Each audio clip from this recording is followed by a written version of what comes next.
Non, mais je vais encore enlever le tempo là parce que il comprend pas qu'on n'enregistre pas de la musique. Bah tiens, passe à ma place, pas sur ce... Oui, Paul, Le podcast où on est mal assis. c'est ça. Laisse quand même un dossier à notre invité. Je veux dire, déjà, hier, Carla était assise par terre, à même le sol, sans tapis, sans coussin. Et il s'en va. Du coup, il s'en va. Ici, on la portière. Je l'ai censé emménager dans un meublé. Ah, tu t'es fait avoir. Donc, papa, tu te plains, hein. Il y a un canapé, un lit et aux cuisines équipées. Table basse que tu ne voulais plus. Et une table basse que j'aime bien. Putain. Ah, le café fuit. Et les tasses sont percées. Et les tasses submergées en plus. Le panier troué pour de vrai. Du coup, je vais retourner l'ordinateur dans ce sens-là. Oui, que j'ai pas accès aux informations nettes silencieuses. Oh, c'est pas si confidentiel que ça, hein. Non, ça c'est Carla. Hop, en von Casalt. C'est pas hyper exotique. Non, on est plutôt sur des Français un peu friqués, quoi, tu vois. Il y a un Zeitgeist en ce moment. Hein. Un quoi?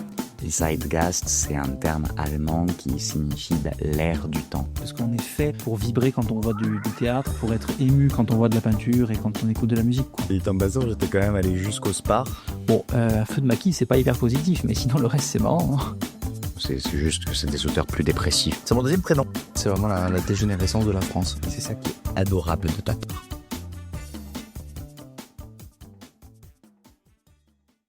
Bonjour Antoine.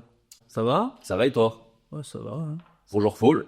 Merci d'avoir accepté de venir sur Zeitcast. Mais non, mais merci. Merci beaucoup, parce qu'en plus, j'ai plein de questions à vous poser. Oh putain. Ah oui, non, mais c'est pas ton applaudissement. J'ai accepté sans poser de questions, mais... Et parce que tu en as plein dans ta sacoche, ta besace. Non, tout à fait. Sous ta casquette. Du coup, si tu as déjà écouté un peu les premiers, tu sais qu'on demande à l'intelligence artificielle de faire ton portrait à la manière un peu d'un autre podcast qui existe, qui s'appelle Pardon GPT. Mais la différence, c'est que nous, on ne te demande pas d'accepter tout ce que dit l'intelligence artificielle, mais plutôt de la corriger et de discuter. J'ai donc le droit de lever mon petit poing crispé et je dire non à l'intelligence artificielle. Non, ce n'est pas vrai, je n'ai pas fait ça dans ma vie. Je te propose de commencer tout de suite par déjà le titre qu'il nous a donné, où il nous dit Antoine Casalt, le pontife corse des ondes qui relie Tanger à Ajaccio et irrite les micros en veille.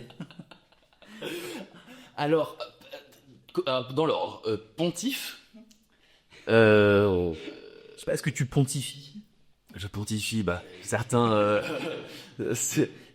dans mon entourage pourraient le penser, oui, mais je ne sais pas si la calotte papale me va si bien que ça. Mais bon, je ne sais pas si c'est charmant ou vexant, à vrai dire. Après, il faut que tu penses à changer d'outfit, parce que là, l'aube, franchement, ça n'aide pas, ça n'aide pas. La bure. La bure ne t'aide pas. Et alors, redis-moi ça, vas-y. Le pontife corse des ondes qui relie Tanger à Ajaccio et irrite les micros en veille. Non, mais alors, le pontife des ondes, c'est un peu trop pompeux à mon goût au regard de mes maigres réalisations, notamment sur les ondes, mais qui relie Tanger à Ajaccio, écoutez, ça me fait plaisir, puisque ce sont effectivement deux villes très importantes pour moi, ce sont probablement les deux villes les plus importantes de ma géographie personnelle, et qui irritent les micros en veille. Je dois admettre que j'ai du mal à interpréter ce que Grog veut dire de moi. Je ne sais pas. Que dire de ça? Avec le prompt est fait de sorte que ce soit un peu magagnant et un peu montaseg sur les invités. Donc du coup, comme on aime bien générer un peu de la jalousie ou de l'envie en Corse en général, tu vois, on lui a mis genre le cauchemar des auteurs en attente. Enfin, c'est toujours un peu des conneries comme ça. Et donc, non, mais donc je serais le poil à gratter de ceux qui n'utilisent pas leur micro. C'est assez triste dit comme ça. Ceci dit, encore, c'est beaucoup de gens qui n'utilisent pas les tribunes qui pourraient être les leurs et qui... Tout à fait. Mais qui cependant critiquent à la tribune que représente le bar, notamment. Et enfin, il y a eu des heures sombres sur le forum, quand même. C'est vrai. On salue d'ailleurs Michael Andréani pour son talent et sa patience, parce que franchement, je suis pas sûr d'être capable de faire un tel exercice. Tu serais, toi, qui a fait de la radio, tu te sentirais de faire le forum, d'animer le forum? Ah, mais animer une libre antenne, c'est l'exercice le plus périlleux qui soit, parce que ça implique d'avoir d'une part une certaine notion du contrôle de l'antenne et de savoir à quel moment s'arrête la liberté d'expression et la responsabilité de la personne qui appelle, et à quel moment il engage la responsabilité qui est la tienne, à savoir celle de le laisser ou non parler. Et par ailleurs, ça implique aussi une répartie assez importante, mais non, c'est l'exercice... en tout cas, ici pour nous, c'est l'exercice souverain, le forum. Ah ben c'est la pure expression de la démocratie participative, bon. Mais c'est vrai. Et puis c'est 8h du matin, hein. Il faut pas que tu aies la tête dans le cul, hein. Ce qui implique quand même une certaine moyenne d'âge chez les personnes qui appellent en plus. On se souvient tous de cette phrase absolument formidable, je vous appelle pour parler de ma hanche et de l'autonomie. Sujet intimement lié, cependant c'est... De l'intimo-politique, tout à fait. Donc, Oh, c'est beau comme... Ce serait un magnifique titre de thèse. c'est dans à peu près tous les dossiers artistiques depuis 1989. Oui, c'est passé quoi, 1980. Le premier sert pas. Le cerveau originel. Alors, Antoine Gazalt, journaliste ajaccien basé à Tanger pour Média Radio, est un globe-trotter des médias passé par RFI et RTL. Petit-fils de Pierre Cazalt, fondateur de Média, il réalise des documentaires comme Matisse après la pluie, 2025, et couvre les crises méditerranéennes avec une plume acérée. Voici une quinzaine de nuances de cet héritier qui anime les ondes et étend son empire. Qu'est-ce qu'on en pense, Antoine ? Oula.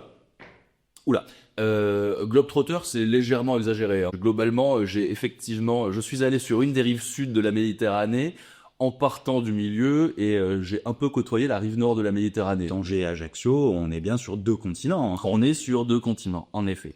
On pourrait même dire 3. Le troisième, tu peux le juste. Non, mais la Corse, c'est... Oui, d'accord. pas vraiment mis l'horreur à meuf. Ok. Oui, la continentalisation de la Corse, c'est un problème que nous aborderons un peu plus tard. Globetrotter, pourquoi pas, c'est faux. C'est Globetrotter qui est vite revenu au bercail. Heureux qui comme Ulysse, mais un voyage pas si long que ça. après un voyage pas si long que ça et pas si dangereux que ça. Basé à Tanger, un peu moins qu'auparavant, même si il y a toujours... tout me ramène à Tanger assez souvent. Effectivement, 3 ans et demi sur les ondes de Média, où j'ai appris à faire de la radio, j'ai appris à parler dans un micro et j'ai appris à faire du journalisme. Alors, c'est une radio qui, effectivement, a été fondée par mon grand-père, mais j'ai essayé et je continue d'essayer de justement ne pas être un héritier, mais que ce soit un hasard de la vie, certes, que ce soit une responsabilité ou un privilège, non, surtout pas. Ça a été la manière dont j'ai abordé les choses et que j'ai essayé de garder en tête. Fils d'Ajaccio, né dans la cité impériale, il infuse sa Corse dans chaque reportage transfrontalier. Alors on voit qu'il a découvert de nouveaux mots. Ouais, c'est ça. Bon, on peut créer un nouveau jeu du podcast, c'est-à-dire que est-ce que la personne est vraiment née là où Grog dit qu'elle est née ? Et a priori, 100% du temps, c'était non. Bah alors là, pour le coup, c'est faux. Ah putain, oui, en plus, c'est faux. Et c'est faux. Même là, Et oui, parce que comme tous les Corses, je suis né à Marseille. Et moi, comme tous les Corses, je suis né à Paris, donc tu vois. Oui, mais ça dépend de la rive. C'est ça. La rive gauche est encore un territoire conquis de l'insularité, mais c'est moins vrai. C'est moins vrai pour la rive droite. Non, je suis né à Marseille. Je suis même rentré assez tardivement en Corse, puisque j'étais âgé d'11 ou 12 ans, je crois. Je maintiens néanmoins que les années importantes de la vie d'un homme, je les ai passées à Ajaccio, donc c'est une forme de naissance qu'on peut accepter pour autant. Oui, la Corse est présente partout parce que je crois, mais je n'invente rien en disant ça, que lorsqu'on se sent et lorsqu'on se ressent Corse, c'est difficile de s'en défaire quoi que l'on fasse. À la fois dans le regard des autres et à la fois dans ce l'on charrie avec nous d'insularité. Et donc oui, j'ose espérer que ça infuse un peu dans ce que je fabrique au quotidien et surtout dans la manière dont je vois les choses. Oui, c'est que ce que tu observes soit ait un lien avec la Corse ou pas, de toute façon, le lien avec la Corse, il existe par toi, qui est l'observant, en fait. Oui, tout à fait, c'est ça. Et comme comme on a encore une conscience d'être qui est assez marquée, on n'a jamais un regard qui est tout à fait neutre sur les choses. Je pense que, outre tous les débats politiques possibles, ce n'est pas anodin d'être corse. Ça implique quelque chose en termes de bagage culturel, politique et émotionnel qui est pas tout à fait semblable à ce que d'autres territoires de France peuvent avoir. La seule question qui m'importe, c'est est-ce que tu faisais du kart au parc Chano et Mais oui, du vélo au parc Borelli? mais j'ai fait du kart au parc Chano, tout à fait, et du vélo au parc Borelli. Mais alors là, je suis sidéré. Tu viens de me Madeleine de Prouster assez violemment. Ça, j'ai passé une année de ma vie à Marseille, j'ai passé mon année à faire du kart. Mais oui, tout à fait. Et il y avait au parc Borelli un loueur de petits vélos de toutes formes, de petites cartes, de petites voitures à la espèce de pédalo terrestre. Oui, tout à fait. De louer. Et oui, tout à fait. J'ai beaucoup pratiqué. J'ai beaucoup pratiqué la pédale. Mais donc il y a un monde où le petit Paul-Alexandre Fortini et le petit Antoine Cazard on fait du pédalo terrestre ensemble. C'est peut-être même battu sur une compétition de kart sans le savoir. Tout à fait, tout à fait. J'étais dans le 8e arrondissement, mais juste en dessous du vélodrome. Dans les beaux quartiers. Mais faut vous dire, oui, il y a un véhicule. Et c'est de là donc que vient te venir cette fibre révolutionnaire d'avoir trop fréquenté la bourgeoisie marseillaise. Héritier de Médien, petit-fils de Pierre Casalte, il grandit dans l'ombre d'un empire radiophonique marocain. C'est très beau. Je crois que vraiment l'empire radiophonique marocain, c'est quelque chose, c'est à mettre au tome 10 des théories du complot. Non mais ceci dit, peut-être un tout petit historique quand même peut-être de l'histoire de la radio et peut-être nous parler un tout petit peu du parcours de ton grand-père parce que finalement il n'est pas aussi connu que ça dans l'imaginaire collectif en Corse, mais il a quand même un parcours de zinzin quand même. Mais en fait, mon grand-père a un parcours qui est un parcours insulaire classique de la première partie du XXe siècle, mais dont les potards sont à 11 dans la mesure où tout s'est passé avec plus ou moins de romanesque au long de l'histoire. Mais ça reste assez classiquement l'histoire d'un Corse qui s'est retrouvé pour des raisons familiales à ne pas être en Corse et surtout à ne pas y rentrer parce que quoi y faire lorsqu'on est en 1950 et que on n'est pas issu de genre et ou particulièrement intégré dans le tissu urbain. Alors après, effectivement, les hasards de la vie l'ont mené jusqu'au Maroc et c'est là où encore une fois il n'y a pas d'héritage, c'est que mon grand-père n'a jamais rien fabriqué pour lui au Maroc. Il a été l'artisan d'un moment dans lequel le Maroc voulait se doter de nouveaux médias, dont les Européens étaient à ce moment-là les références. Mais je n'hérite de rien si ce n'est d'un nom. Il a un peu dirigé ou pas du tout? Oui, il a dirigé pendant même beaucoup, parce qu'il est resté 30 ans. Mais il est venu à la demande des autorités marocaines, et il est resté à la demande des autorités marocaines, et il travaillait pour les autorités marocaines.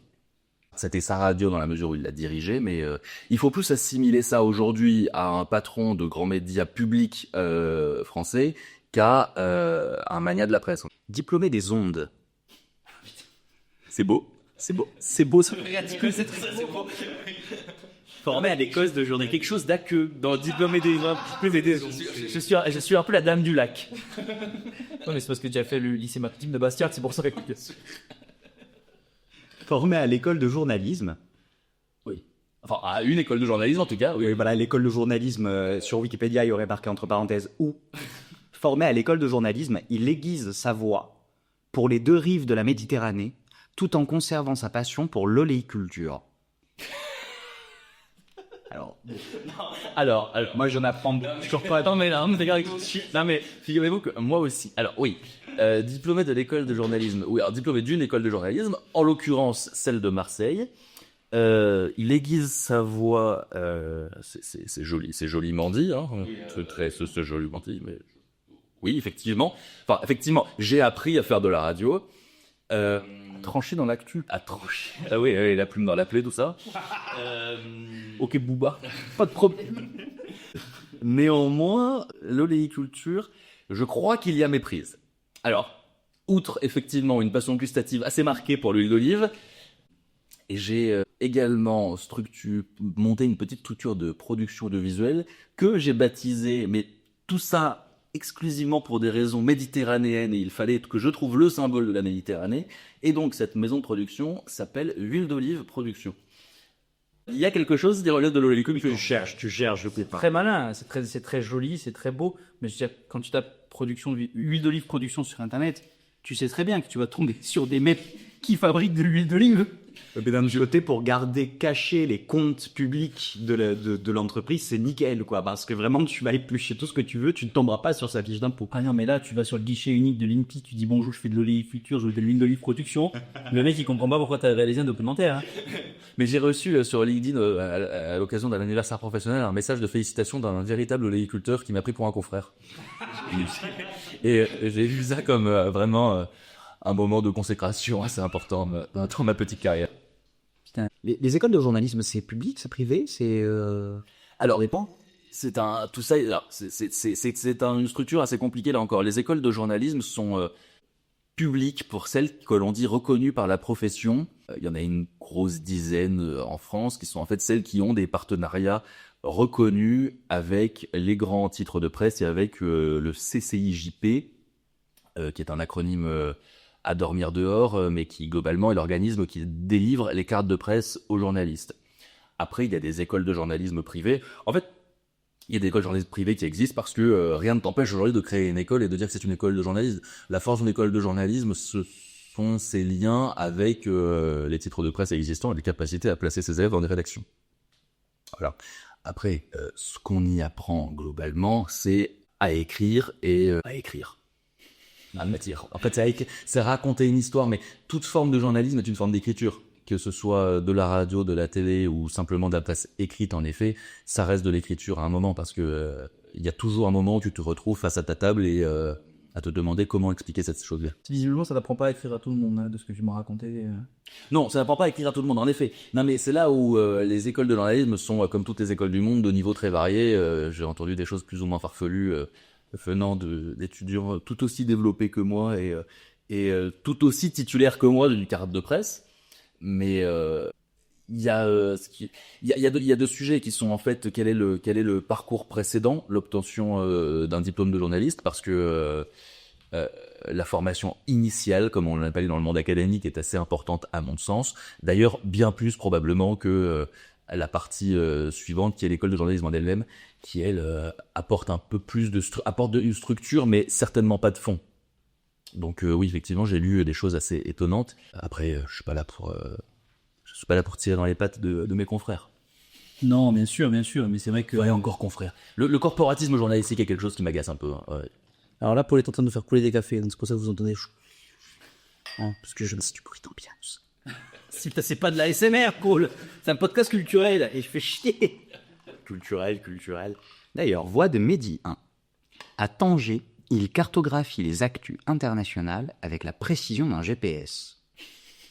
Quand on connaît la précision d'un GPS dans certaines zones comme celle dans laquelle on vit, je sais pas si c'est un compliment, mais j'avais un peu plus d'ambition que d'être simplement le tom-tom de Nala, mais bon, que dire? Oui, voix de médien de facto, oui, 3 ans et demi, dont pas mal de temps à animer la matinale, donc effectivement, pour un bon nombre d'auditeurs, j'étais une voix de médien, certainement pas la voix, mais une voix, oui. En matinale, t'es quand même écouté par... C'est quand même le créneau qui est le plus écouté, et en plus avec beaucoup d'habitués, non? Oui, tout à fait. J'aime bien dire que la radio, c'est le média des gens qui sont en train de faire autre chose. Et effectivement, en matinale, c'est l'heure de les gamins à emmener à l'école, la voiture pour aller au boulot, le taxi, je ne sais quoi, se brosser les dents, et... ça se perd un peu, mais on a encore quelques-uns à faire de la résistance. Pour beaucoup, c'est aussi le moment où on met la radio en bruit de fond pour essayer de se tenir un minimum informé de ce qui se passe dans le monde. Réflexe inique par ailleurs, mais bon, certains y tiennent encore. Oui, de mon côté, le but était, on faisait de l'actualité internationale, donc j'ai raconté tous les malheurs du monde et parfois les bonnes nouvelles, même si elles sont rares, à un certain nombre d'auditeurs, en effet, tous les matins. Oui, non, voilà. Parlant de mauvaises nouvelles, témoin du séisme, en 2023, il suit le tremblement de terre au Maroc, racontant la résilience avec humanité. Oui, effectivement, ça a été un moment assez important. Je me souviens, j'étais en matinale, en effet, et je reçois un message à 23h, je crois, puis la ligne disant, t'as vu, il y a eu un petit séisme, parce que Tanger, ça a un tout petit peu bougé, auquel je ne fais pas attention, en me disant, bon, des petits séismes sont des choses qui arrivent, le Maroc est une zone sismique connue, et il s'avère par hasard que je me réveille plus tôt que d'habitude, je sais pas, probablement un rêve, un cauchemar ou une intuition, et en regardant mon téléphone, la tête encore un peu enfarinée, je vois que le bilan commence à monter. Et là, il se passe quelque chose, effectivement. Donc, je tombe de mon lit, je saute sur mon scooter pas douché, et direction la radio, que j'ai très peu quitté pour la semaine qui a suivi, puisqu'effectivement, c'est un séisme dont le bilan définitif est, je crois, atteint les 3000 morts, un peu plus de 3000 morts, dans un pays qui, quoi qu'on en dise, reste un pays pauvre, et donc les infrastructures ne sont pas celles que des pays plus riches peuvent avoir mises en place ou développées. C'est normalement un pays qui sait réagir. Il y a eu énormément de résilience de la part des Marocains, énormément de mobilisation des pouvoirs publics à ce moment-là. Nous, effectivement, à la radio, l'idée a été comment est-ce qu'on devient une source d'information fiable pour tout un pays qui d'un coup se soucie de savoir ce qui se passe. Et c'est dans ces moments-là qu'on revient. On dit toujours que les médias traditionnels sont en train de mourir et que aujourd'hui Internet prend le pas et qu'on s'informe sur Twitter et sur Facebook. Certes, c'est vrai dans une certaine mesure.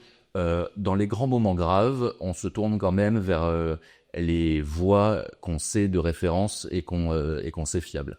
Donc effectivement, ça a été un des moments durs parce que ce sont des histoires dures qu'on raconte à ce moment-là. Et sans vouloir, surtout pas en mettant en avant ce que nos conditions de travail, parce que ce serait parfaitement indécent vis-à-vis de l'horreur qu'ont traversé certaines personnes à ce moment-là, mais c'était on peut le dire, de longues journées, parce que on arrivait à la radio vers 4h le matin et on en repartait à 18h le soir lorsqu'on en repartait tôt. Et du coup, c'est aussi une forme de solidarité, à mon avis, de pas compter ses heures dans ces moments-là et d'essayer de relater de manière juste et efficace et surtout à la fois sans pathos mais en même temps sans édulcorer les faits et de rester plus tard et d'arriver plus tôt, etc. Enfin, je dis, on va pas se mettre en avant, mais c'est une forme de mobilisation solidaire. Et d'ailleurs, j'avais remarqué une extraordinaire solidarité en fait. Il n'y avait pas une ville du Maroc ni une région du Maroc de laquelle ne partaient pas des caravanes de vivres, de vêtements, de tentes, de sacs de couchage. Le pays s'est mobilisé tout entier pour ça. Et je crois que ce sont des réflexes qui n'existent que dans les pays qui ont une importante conscience d'eux-mêmes et une importante solidarité nationale. C'est quelque chose qui est assez beau à voir et qui nous renvoie, nous, à des problématiques qu'on a dans le débat politique européen et français en particulier, qui remettent les pendules à l'heure.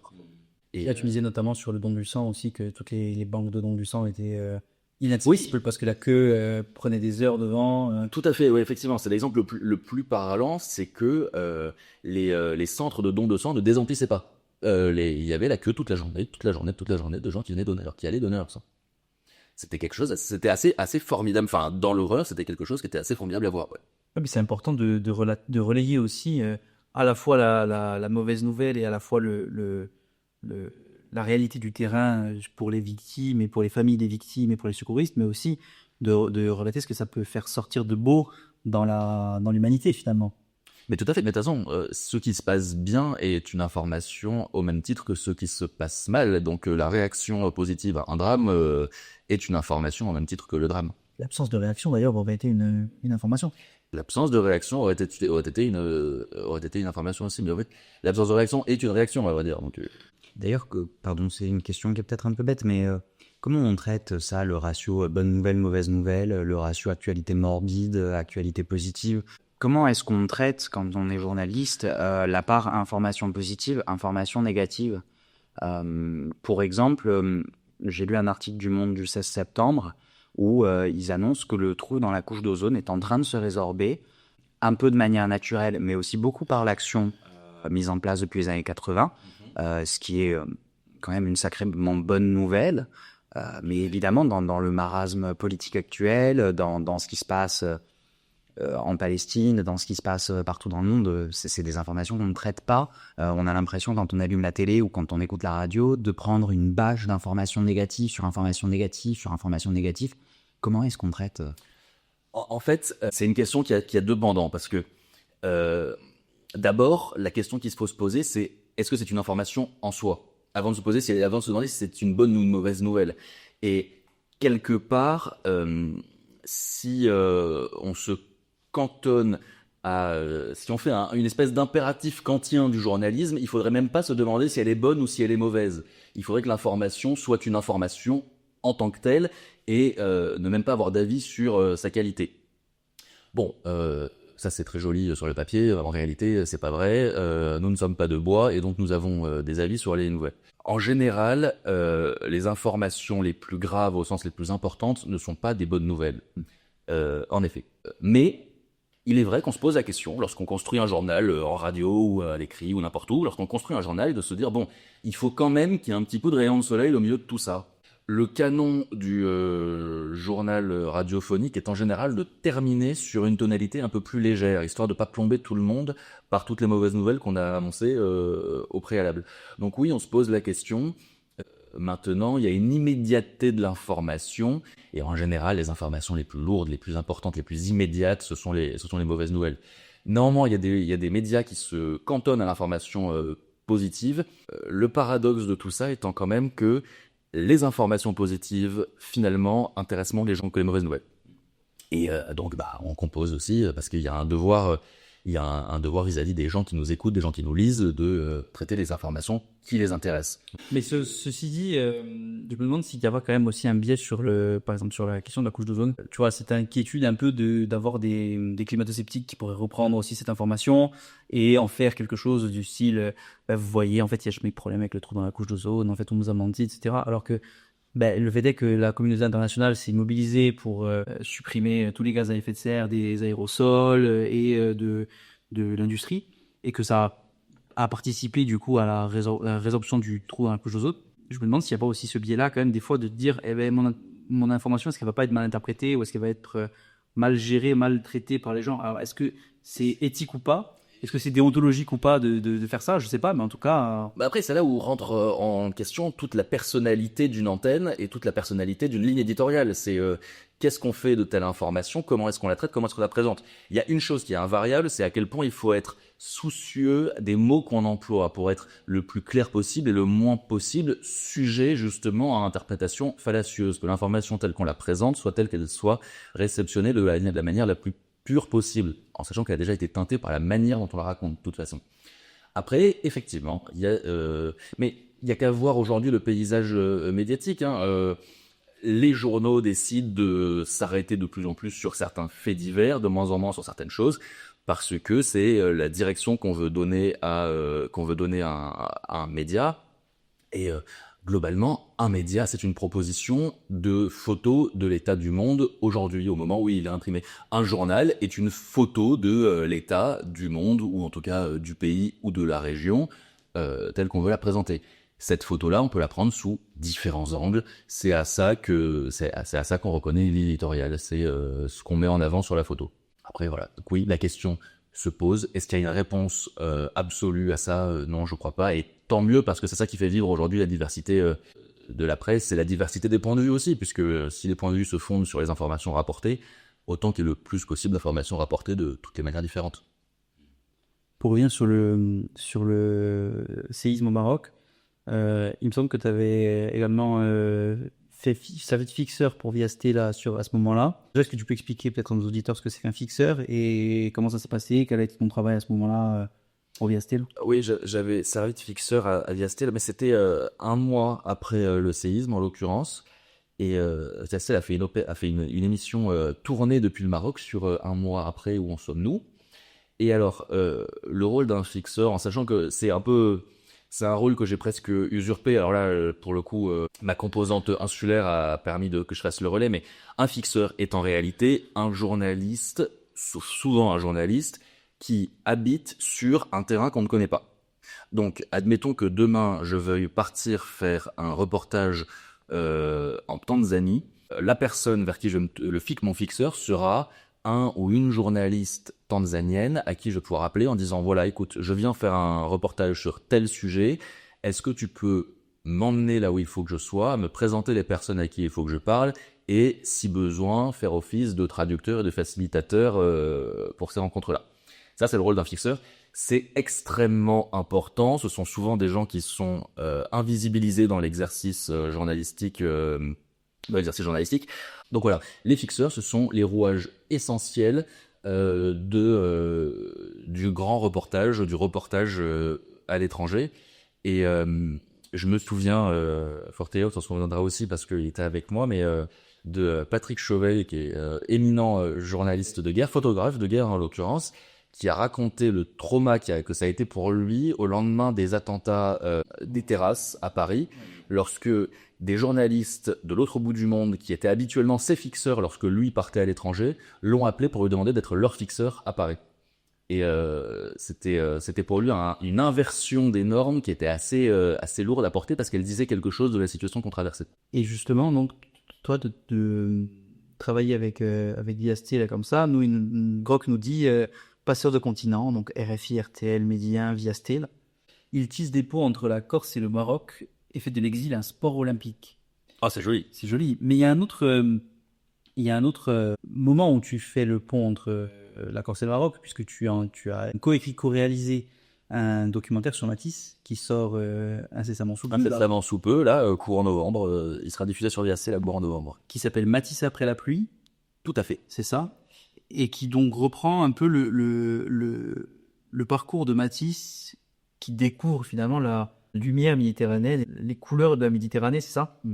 En fait, si on est tout à fait honnête, c'est plus un film sur la Méditerranée qu'un film sur Matisse.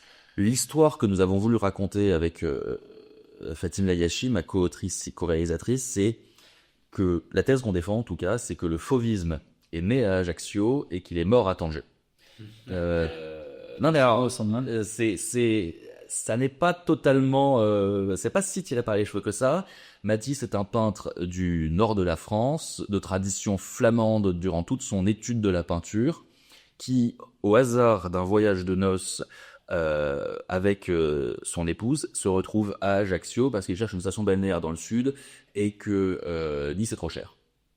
Il arrive à Ajaccio. Eh oui, non mais c'est toujours le cas. Oui, alors ce n'est pas parce que Matisse a écrit des lettres assez contrariées d'Ajaccio en disant que finalement les Ajaxiens sont probablement pires que les Niçois. Mais ça n'engage que lui. Mais oui, effectivement. Et là, grande claque, la mer brille, le ciel est bleu, la lumière est écrasante, c'est complètement dingue. Oui, c'est là le bleu qu'on en mangerait. Bleu, tellement bleu qu'on en mangerait, tout à fait. La chance qu'on a, c'est que Matisse est un peintre qui a été assez prolixe dans ses correspondances. Et qui écrit plutôt bien d'ailleurs. Et qui écrit plutôt bien, disons que on s'est limité aux lettres qui étaient plutôt bien écrites. Mais il y a effectivement à ce moment-là un chamboulement total. Les toiles de Matisse avant Ajaccio sont quand même très très très très très grises.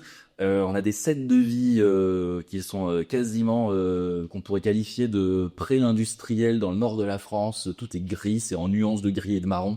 C'est la déprime totale. Lorsqu'il arrive à Ajaccio, il commence à mettre de la couleur partout et lui se rend compte qu'il faut se détacher de la figuration pour commencer à essayer de retranscrire des sensations de couleur. Et là, c'est là où en fait effectivement on commence à toucher ce qu'est le fauvisme, c'est-à-dire que il y a un tableau qui s'appelle Le Mur jaune, qui repeint, dans lequel il peint ce qui était l'hospice de l'hôpital, ce qui était l'hospice Eugénie à Ajaccio. Le mur est jaune, Matisse le peint en nuances de rose et de violet. Pourquoi ? Parce que selon lui, la vibration du jaune à ce moment-là, en fait, se traduit sur une toile par du jaune et par du violet et du rose, et pas par le jaune tel qu'il pourrait le faire. Donc ça, naissance du fauvisme. On n'est pas encore sur des toiles extrêmement intéressantes d'un point de vue esthétique pur, hein, pour être tout à fait honnête. Néanmoins, c'est là que ça se passe.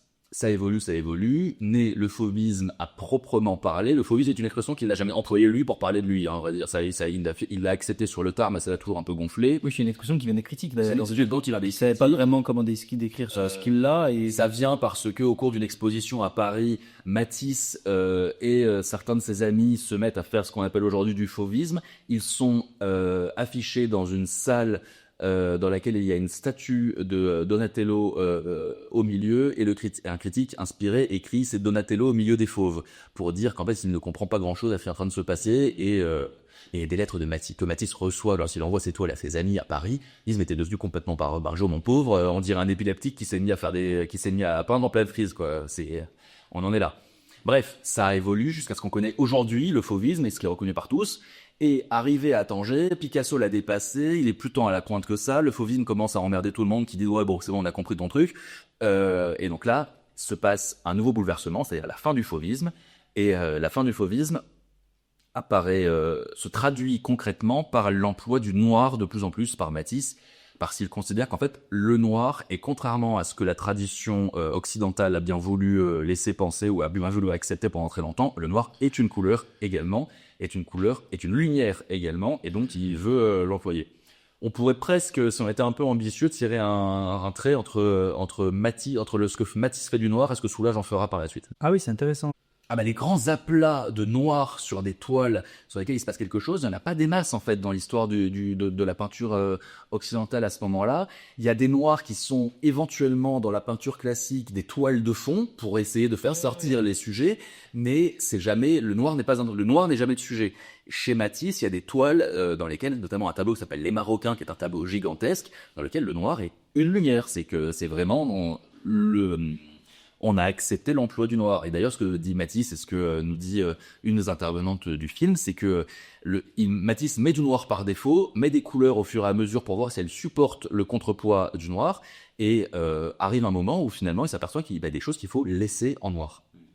Et justement, tu parles des intervenants, donc il y a des intervenants assez extraordinaires dans ce documentaire. Comment, déjà, qui est-ce que vous avez interrogé? Comment s'est fait le choix, peut-être? Et par exemple, il y a une intervention extraordinaire au début de Tony Casalonga qui parle justement de ce jeu de couleurs et de ce jeu de lumière. On parle de la couleur comme une matière, puisque c'est un pigment mélangé à une matière, à un liant. Tout à fait. Sachant que la lumière, pour le coup, ne peut pas être une matière mélangée à un liant.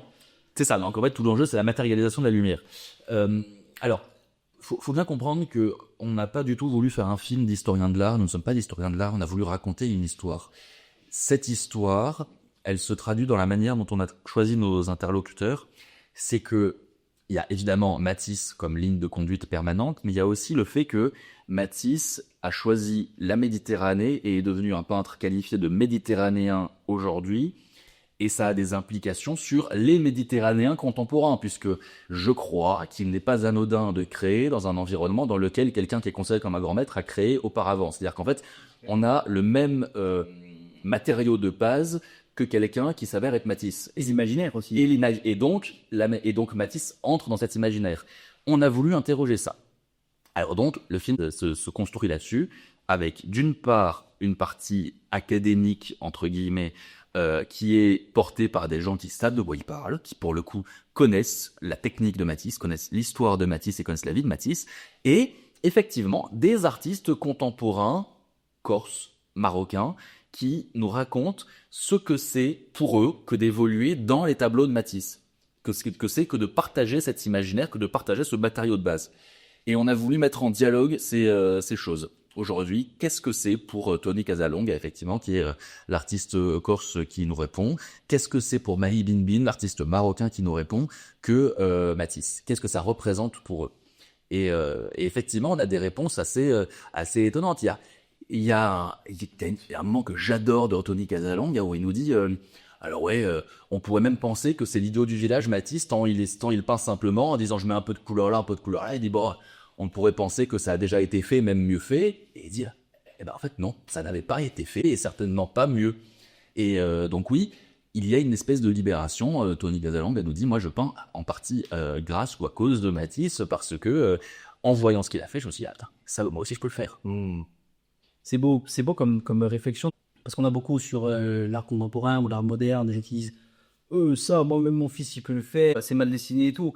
Et en fait, là on a Tony Casalonga qui est quand même un grand artiste corse, Ça fait. qui nous dit, moi j'ai commencé à peindre parce que la peinture de Matisse était tellement accessible, 16-17 ans, j'ai pu me dire. j'ai pu m'imaginer faire de la peinture comme Matisse parce que c'était accessible. Et du coup, derrière, il a évidemment une grande carrière, Tony Casalonga. Il a tout fait, Tony Casalonga. Il a fait de la sculpture, de la gravure, du dessin, de l'illustration. Il est rentré dans l'art grâce à un dessin simple en apparence, Oui, hein, tout à fait. parce que Matisse lui a donné un peu la confiance et la capacité de se dire, bon, attends, il y a un mec qui peint, qui fait de la belle peinture, de la peinture qui a l'air simple, je peux le faire moi aussi. C'est beau comme approche, et c'est hyper sain par rapport à justement ces discours de dire, ah ben attends, Miro, moi aussi je peux mettre un point, etc. La simplicité devient féconde en fait.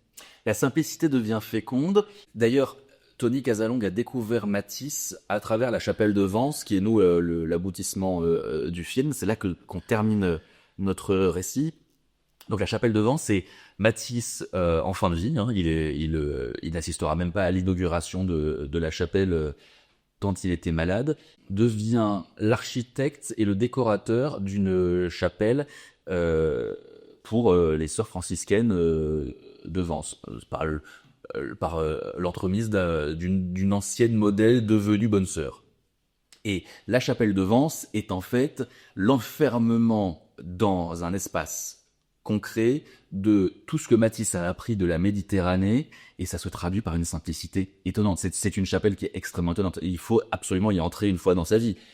Il n'y a rien. Il n'y a rien. Alors elle est blanche partout. Le chemin de croix est en fait un cerne noir hyper schématique sur de la faïence blanche. Il y a un Saint-Dominique peint en noir, et il y a une Vierge Marie peinte en cerne noir également. Et 4 grands vitraux de couleur bleu, jaune et un petit peu de vert. Et c'est d'une simplicité absolue, et en même temps, c'est tellement bouleversant, c'est tellement pénétrant à ce moment-là, qu'on comprend en fait que la maîtrise de la simplicité par Matisse est vraiment en effet une maîtrise, et pas simplement un manque d'inspiration ou une flemme d'aller plus loin. Non, mais c'est ça, c'est vraiment comment on dépouille et jusqu'où on dépouille sans perdre le sens et sans perdre la symbolique. Et c'est un travail qui est a priori d'autant plus dur. Réussir à dépouiller comme ça une création visuelle, c'est quelque chose de très difficile. C'est la première fois que je réalisais, et donc là quand même tu te remballes un gros syndrome de l'imposteur, hein, parce que quand il y a des gens qui t'écoutent et qui te demandent quoi faire, alors que toi en fait déjà t'as l'impression que t'es là par malentendu, c'est assez vertigineux. Le seul postulat que j'avais, c'est que je tenais à ce que chaque plan soit en lui-même un tableau. C'est très haut, Lucie, ça veut dire. Bah écoutez, merci beaucoup. Je salue très très bas Pascal Catlan, qui était notre chef opérateur et qui a été ensuite notre monteur, parce que il a parfaitement compris ça et il l'a fait avec une maestrie totale. Donc je voulais que on retrouve des plans fixes qui soient à chaque fois des tableaux qui évoquent quelque chose, parce que sans l'avoir conscientisé, en me mettant un peu plus posé la question par la suite, en regardant le résultat, effectivement, un plan de caméra, un mouvement de caméra veut dire quelque chose, et quand on n'a rien à dire, il vaut mieux ne pas le dire. En cinéma, comme en toute chose. Et donc, on a beaucoup tenu à ça. Effectivement, je crois que, et ça, je l'ai toujours dit, je continuerai de le dire, je ne sais pas si le film est réussi en tant que tel, j'en suis un tout à content. Néanmoins, il y a une chose dont je suis sûr, c'est que le film est joli. Et ça, rien que ça, et en fait, j'en suis assez fier. Quelque chose. Voilà. Et après, oui, il y a des choses. Enfin, le processus de fabrication d'un film est en fait long, compliqué. Il y a des grands moments de deuil qu'il faut faire parce que quelque chose auquel on a tenu. On monte pendant 7 semaines des images. On avait 90 heures de rush. On a 52 minutes à la fin. Donc on abandonne des choses, on en trouve d'autres. J'ai une expérience traumatique de l'étalonnage où en fait toutes les couleurs du film changent d'un coup et ça se passe en 2 jours à la fin alors que tout est monté. On a l'impression qu'on dit adieu à ce film tel qu'on l'avait connu. Mais bon, il y a quelque chose d'artisanal qui est assez chouette là-dedans. C'est qu'en fait, je réfute totalement le caractère artistique de ce que je fais. Par contre, oui, quelque part, il y a une forme d'artisanat. Et ça, j'aime bien. Il y a quelque chose qu'on fabrique, on y passe du temps, et certains poncent des tables, nous, on fabrique un film. D'ailleurs, là, la proposition de Grock est intéressante puisque dans le documentaire, on a plusieurs langues et polyglotte espiègle, français, arabe, corse, il jongle avec les langues comme un funambule tangérin. Ça, cet aspect de bilinguisme à minima. Oui, alors, en ce qui me concerne, mon trilinguisme est quand même à nuancer fortement, parce que je parle corse comme une vache espagnole et je n'imagine même pas la qualité de mon arabe. Néanmoins, il était assez évident pour nous que ce film se passant sur plusieurs rives de la Méditerranée et interrogeant, et en plus, d'autant plus en ayant fait tout un discours, parce qu'il y a ça aussi dans le film, sur le fait que Matisse n'était pas un peintre orientaliste, il nous semblait assez évident que l'arabe devait avoir une place importante dans le film. Donc, il y a d'abord, assumons-le, une caractéristique esthétique assez importante. Je trouve que la rencontre du français et de l'arabe, en l'occurrence dans ce film-là, fonctionne assez bien, c'est bien entremêlé, ces voix-là. Et par ailleurs, le Maroc est un pays arabophone, il y a un bon tiers du film qui se passe au Maroc, il était normal, selon moi, qu'on entende de l'arabe. Et en fait, la réflexion ne va pas beaucoup plus loin que ça, c'est simplement que la langue de certains de nos intervenants étant l'arabe, nous avons décidé que l'arabe existe dans ce film. Et pour de vos spectateurs, puisque vous allez avoir quand même une grande partie de vos spectateurs qui vont être marocains, donc arabophones. Tout à fait, tout à fait. Et d'ailleurs, dans la version qui sera diffusée au Maroc, les correspondances de Matisse que je lis en français dans le film seront réinterprétées en arabe pour la version marocaine de la diffusion. C'est vrai qu'il y a cet aspect assez intéressant. Le documentaire s'ouvre sur de l'arabe pour partir en Corse, pour revenir à Tanger. C'est une place très importante que vous avez finalement donnée à ce rapport de deux rives. On a trouvé ce fil rouge, qui est donc effectivement une voix arabe au début, qui n'est jamais trop identifiée. Ça n'est pas une voix off à proprement parler, ça n'est pas un personnage non plus à proprement parler, on est quelque part entre les deux. Et c'est une idée un peu évanescente d'une petite fille qui se voit représentée par Matisse et qui s'interroge sur son appartenance à la Méditerranée, ou en tout cas sur ce que signifie cette appartenance à la Méditerranée. Et oui, effectivement, on a décidé d'ouvrir le film sur de l'arabe. Alors, lorsqu'on a tourné en Corse au début, on s'est dit, mon Dieu, le film va être exclusivement corse et pas assez marocain. Lorsqu'on a tourné au Maroc, on s'est dit, ah putain, finalement, est-ce qu'on n'était pas devenu plus marocain que corse? On ne savait plus comment équilibrer. Tout ça, c'est du dosage, pour être tout à fait honnête, un peu au doigt mouillé j'ajoute un peu de ça, j'enlève un peu de ça, j'ajoute un peu plus de ça et je fais avec ce que j'ai. Et on a essayé de trouver un équilibre qui soit cohérent, qui surtout parle et intéresse tout le monde. Je voulais pas que ce soit un film trop... Alors, il est séquencé, évidemment, parce que la narration avance, mais dont les séquences soient complètement hermétiques. Donc, c'était important pour nous de commencer avec une voix en arabe, même si les images, elles, nous renvoient à la fois à la Corse et à Tanger, avant d'arriver à Ajaccio à proprement parler. Il fallait qu'il y ait quelque chose, il fallait que ça dialogue et que ça aille et vienne le plus possible. Et la manière qu'ont les deux langues de se répondre, en plus de ça, c'est un arabe qui est plutôt très poétique. Tout à fait. Donc ça nourrit plein d'images et ça réconcilie presque avec ce rapport méditerranéen où on a l'impression d'être confronté uniquement à une certaine rive du continent et pas du tout à l'autre, alors qu'en fait, voilà, la proximité, quand on regarde Tanger et Ajaccio, elle se fait de manière si naturelle qu'on croirait les villes absolument voisines, même si, bon, pour le coup, elles sont un peu plus distantes que... Tout à fait. On est un peu plus distant de Tanger que de Marseille, mais pas du tout du Maghreb, quoi. Le Maghreb, en général, est très proche. Ouais, non, mais le Maghreb est très proche. Alors, le film n'a pas de vocation politique particulière, mais en fait, en travaillant sur les différentes rives de la Méditerranée, on sent qu'il y a quand même quelque chose de commun à tous les habitants du pourtour méditerranéen, et c'est pas anodin de le dire, et c'est pas anodin de le répéter, encore plus aujourd'hui, mais il y a aujourd'hui une communauté méditerranéenne qui existe. Alors certes, il y a des chemins divergents, et je ne sais pas s'il est toujours pertinent de parler de civilisation méditerranéenne, le terme est quand même très pompeux, etc., mais il y a en tout cas un terreau commun qui est indéniable, et je trouve que c'est bien de le rappeler. Et pour prendre un exemple, un tantinet caricatural, mais effectivement, à bien des égards, en vivant à Tanger, je me suis dit que j'ai bien plus en commun avec un Tangérois qu'avec un Lillois. Ah oui. Non, mais dans notre manière de... Non, mais c'est une réflexion à laquelle on arrive très souvent en tant que Corse. Hein, bien sûr, c'est un moment à qui sont mes semblables. Et je crois que l'attachement à la Méditerranée et à son pourtour est quand même quelque chose d'assez constitutif de qui nous sommes. Et même à l'intérieur du Maroc, qui est un pays méditerranéen et atlantique, j'ai quand même l'impression qu'il y a aussi une différence culturelle entre les villes qui sont plus sur le pourtour méditerranéen et celles qui sont plus sur le pourtour atlantique. Oh, mais bien sûr. Non, mais le Maroc de la Méditerranée n'est pas le Maroc de l'Atlantique. Ça n'est pas la même chose. Alors Tanger, c'est un peu particulier parce que Tanger est exposé aux deux. On est vraiment sur le détroit de Gibraltar, donc au point de rencontre de l'océan et de la mer. Mais la côte méditerranéenne du Maroc ne raconte pas du tout la même chose et n'est pas habitée de la même manière que la côte atlantique. Mais c'est vrai d'ailleurs, c'est vrai partout. La côte méditerranéenne de France est quand même à des années-lumière de la côte atlantique de France. Et je pense que les imaginaires ne sont pas les mêmes. Le rapport à la géographie, le rapport au sol et le rapport à l'environnement n'est pas du tout le même que l'on soit méditerranéen ou que l'on soit océanique, ou en tout cas atlantique, comme soit des Atlantes, que l'on soit des Atlantes. Mais même, après, sans faire de la psychanalyse de comptoir, mais la mer est un espace fermé, l'océan est un espace ouvert. Puis les échanges ne sont pas les mêmes, que ce soit culturel, civilisationnel, les guerres aussi, hein, parce que je veux dire, on commence un peu l'histoire de la Méditerranée au niveau des guerres puniques, etc. Je veux dire, tout ça, tu as l'influence des Grecs, ensuite l'influence des Romains.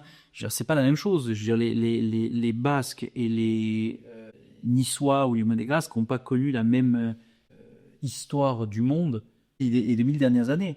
L'histoire des peuples méditerranéens a au moins un tronçon très important commun. L'histoire commune des Méditerranéens et des Basques ou des Méditerranéens et des habitants de la Côte d'Or est quand même beaucoup plus contemporaine. C'est le cas de Zégère. Ouais. Non mais non mais les langages. Non mais pendant des siècles et des siècles, les interactions des Ajacciens avec l'étranger étaient quand même bien plus avec des commerçants arabes qu'avec des Dijonnais en baguette. Ah, ça c'est certain. Non mais c'est certain. Ou des Flamands, même si on a eu un roi hollandais. Hein. Tous ces erreurs. Non, moi j'aime bien Théodore, j'aime bien ce personnage. Hollandais ou allemand? Oh, je sais pas. Hein. C'est un peu anachronique de dire hollandais ou allemand, je pense. Non, moi je l'aime bien Théodore. Je trouve un peu picaresque et picaresque. Roman picaresque. Ça semble des picards, c'est ça? Non, roman picaresque, c'est ça? Pardon, là j'ai décroché, là. Non, c'est ça, il est picaro, picaresque. Merde, je vais te laisser tout seul dans ta sauce, hein, parce que je suis très très loin de pouvoir te venir en aide. Pizarro, très bon attaquant de Bundesliga, soit dit qu'en passant, plus de 300 buts marqués sur sa carrière, super sub du Bayern Munich, oui, ben, effectivement. Mais du coup, je vois pas le rapport avec Théodore de Nodon. Roman picaresque, d'accord? Je vais vous donner la définition d'un roman picaresque, puisque visiblement je suis le seul à avoir un peu de culture littéraire. Le roman picaresque est un genre littéraire né en Espagne au XVIe siècle qui met en scène un héros marginal, généralement issu d'un milieu défavorisé, vivant d'expédients et racontant ses propres aventures sur un mode autobiographique. Ouais, Don Quichotte, quoi. Voilà, ben c'est parce que Don Quichotte est le premier roman picaresque, je crois. Pas du tout d'ailleurs. Pas du tout. C'est quand même une ligne éditoriale de podcast assez étonnante. Hein, alors attendez, bougez pas, on fait la recherche Wikipédia parce qu'on sait pas de quoi on parle.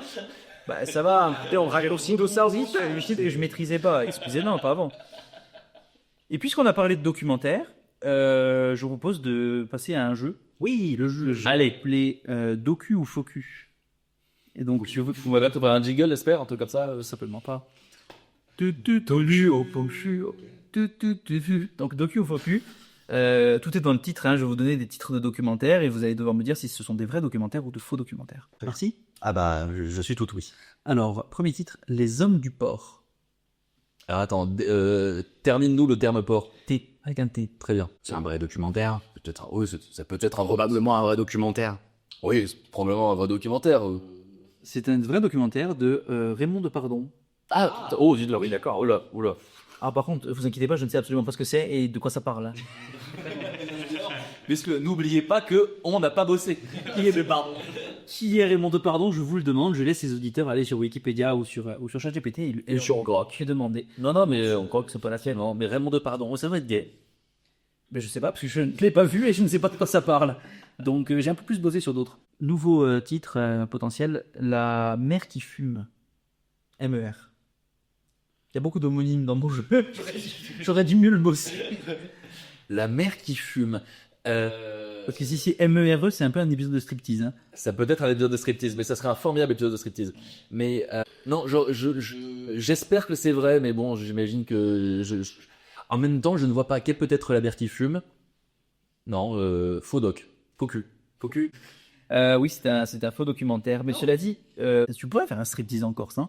Ça implique d'avoir foi en sa capacité à éviter les balles. Oui, il suffit juste d'allumer le forum et tu l'as, hein, ton épisode. Non, je peux pas te laisser dire ça.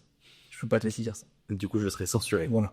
Tout sera Non, mais il y a effectivement, on a une matière, on a une matière à récit qui est assez inépuisable. Mais il y a quand même une certaine pudeur insulaire qui vise à ne pas trop raconter ce que l'on...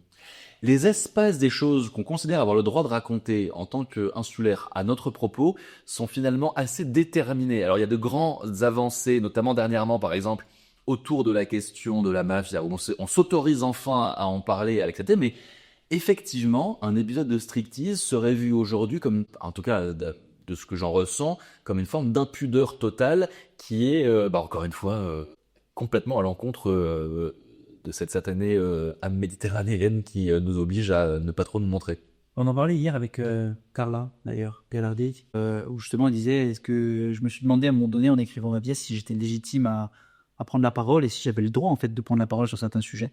Et je crois qu'en fait, un épisode de striptease en Corse... Oui, donc tu t'en bats les couilles, on serait... Non mais je sais, ça rebondit justement. Je pense que ce serait fait nécessairement avec une tendresse extrême si c'était fait par un insulaire. C'est déjà assez... C'est très tendre, hein, les épisodes de striptease. Mais ce qui nous dérange, c'est le fait que c'est un peu des prolos, que c'est un peu des baraques à frites et des choses très caricaturales dans un esprit qui est plutôt parisiano-centré et plutôt bourgeois en fait. C'est plutôt classiste de trouver qu'on ne pourrait pas faire un épisode de striptease en Corse. C'est voyeur striptease. C'est plus l'aspect voyeur en fait, à vrai dire, qui surtout ça. Hein. Je pense que il y a quelque chose qui n'est pas très présent en fait ici, c'est celui de retourner la caméra vernie. Il y a des espaces dans lesquels on l'accepte évidemment. Il y a une production cinématographique, artistique, culturelle hyper importante, et il y a même du reportage dans son essence la plus simple. Mais le côté aller voir ce que c'est que le pire du pire, ou en tout cas aller voir ce que c'est que quelque chose le plus surprenant qui pourrait éventuellement prêter à rire et qui serait vu, est très vite vu comme de la pornographie, je trouve. C'est d'ailleurs pas pour rien, ça s'appelle striptease. Hein. Je veux dire, on met les gens à nu, et d'ailleurs c'est même pire que ça, c'est qu'ils se mettent à nu puisqu'il n'y a pas de commentaires, il n'y a pas de voix off. Et c'est ça, mais il y a des moments de génie dans l'histoire de la télévision. Et c'est à la fois, tu vois, j'en parlais à un moment donné avec certaines personnes, ils me disaient oui, mais il n'y a pas de jugement parce qu'il n'y a pas de voix off. Je suis pas d'accord, parce que tu mets les gens quand même dans une position où ils vont te raconter leur vie, où du coup des fois ils vont beaucoup parler pour compenser le fait que toi tu parles pas des masses. Et de toute façon, à la fin, le montage est une forme de sélection de ce que tu montres et donc de jugement. Donc, effectivement, il y a de la tendresse, c'est pas tellement jugeant, il n'y a pas tellement de mépris de classe, etc. Mais tu peux pas dire, parce qu'il n'y a pas de voix off, il n'y a pas de jugement. Il y en a peut-être moins, mais tu sais, c'est pas un argument qui se suffit d'elle-même. Effectivement, non mais... Et rien n'est anodin dans la fabrication, d'un épisode de striptease en l'occurrence, mais de quoi que ce soit d'autre. Rien n'est anodin. Le choix du sujet veut dire déjà quelque chose, la manière dont il est filmé veut dire quelque chose, et effectivement, comme tu le disais, le montage ensuite veut dire quelque chose. Parce que, curieusement, il n'y a pas d'épisode de striptease sur Benoît et Caroline, couple... petits bourgeois du 15e arrondissement de Paris qui vont chercher leur gosse à l'école et qui ensuite dînent à table tout tranquillement et avant d'aller se coucher. Et, étonnamment, personne n'a filmé ça et personne ne l'a raconté. Oui, bien sûr. Donc, du coup, il y a quand même un choix des sujets et un choix de montage derrière qui a déjà une forme de jugement. Après, on peut se débattre sur le fait de savoir si c'est bien ou pas, si c'est salutaire ou pas de montrer des gens du peuple, etc. Tu vois, mais c'est du divertissement. Je pense il ne faut pas psychanalyser les choses. C'est du divertissement. C'est un divertissement qui a existé. La question qu'on peut se poser, c'est est-ce que ce divertissement n'est pas un tout petit peu ricanant? Ok, ça c'est question on peut se la poser. Après, est-ce que c'est salvateur, pas salvateur? Je sais pas. Décontractons-nous. Je me décontracte. Je me décontracte et je vous propose un nouveau titre de documentaire. Les pierres parlent quand le vent se tait. Ah, C'est Yann de Chancoin. Hein. c'est un documentaire sur Stonehenge. Pierre parle quand le vent se tait. Faux cul. Pourquoi ça vous inspire rien? Non, ça m'inspire peut-être autre chose, mais je suis tombé sur Instagram il y a pas si longtemps sur un type qui enregistre plein de sons un peu insolites. Et en fait, quand tu mets quelque chose sur une pierre, quand tu mets un micro sur une pierre, s'il n'y a pas de vent, elle fait pas de bruit. Donc je me dis que les pierres ne parlent pas quand le vent se tait, au contraire. Ça dépend, il y a une majuscule la pierre? Non, il y a pas de majuscule et il y a bien un S. Effectivement, c'est un faux documentaire. Mais je trouvais que c'était rigolo comme titre. Comment on choisit d'ailleurs un titre de docu? Parce que Matisse après la pluie, c'était très évocateur. Oui. C'est Matisse quand il découvre enfin un endroit où il pleut pas 365 jours par an. Et ben alors en fait, non, que ce soit dit en personne, même pas. C'est pas l'intrigue du film, mais par contre, c'est un clin d'œil qui revient assez souvent. C'est le fait que Matisse arrive à Ajaccio sous une pluie battante et se retrouve enfermé chez lui à cause de la pluie. Et lorsqu'il part à Tanger, il tombe sur l'épisode pluvieux le plus important de l'histoire de la ville depuis un siècle, à savoir presque 4 semaines de pluie ininterrompue.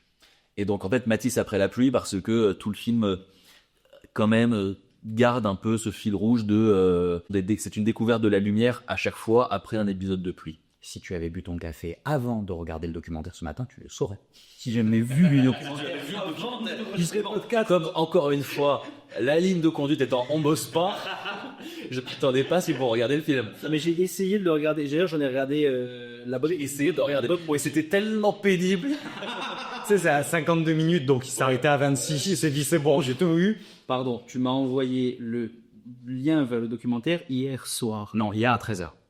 Hier soir, pour moi, 13h, c'est déjà le sport. D'accord? On est allé faire une séance photo tous ensemble. Ensuite, on a bouffé dehors. Je suis rentré, j'étais éclatax, j'ai dormi. Je me suis réveillé, il était 9h45, on enregistrait à 10h. Donc, désolé, le temps, en comptant le retard, ça m'a laissé une demi-heure pour regarder la première demi-heure du film. Parce qu'on a commencé à enregistrer ce podcast à 11h, après s'être redonné rendez-vous à 10h. Il est 12h54. C'est du boulot, hein. C'est vraiment du boulot. Hein. On n'est pas payé pour ça. Hein. Nouveau titre. Et je sais que c'est un titre qui va te plaire et qui t'intéresse, je pense. C'est Dans ma tête, un rond-point. Alors, c'est forcément un vrai documentaire. C'est un vrai documentaire. Et c'est sûrement un truc. Est-ce que c'est un truc sur la crise des Gilets évoque? Pas du tout. Ah putain. Pas du tout. Mais d'ailleurs, est-ce que vous pensez vraiment que c'est un vrai documentaire ou pas? Ah mais j'espère que c'est un vrai documentaire, mais parce que j'ai une affection particulière pour la question du rond-point, mais Ce qui nous conduit à la question, la seule question qui vaille. Est-ce qu'il y a trop de ronds-points en France? mais non mais Moi, je vous garantis qu'il y a trop de ronds-points en France. non mais c'est affreux. Je peux pas. Je sais pas si je peux raconter ça Non. dans un micro, mais je crois effectivement que c'est une théorie éprouvée. C'est un peu le bleu de méthylène de la connerie. Alors,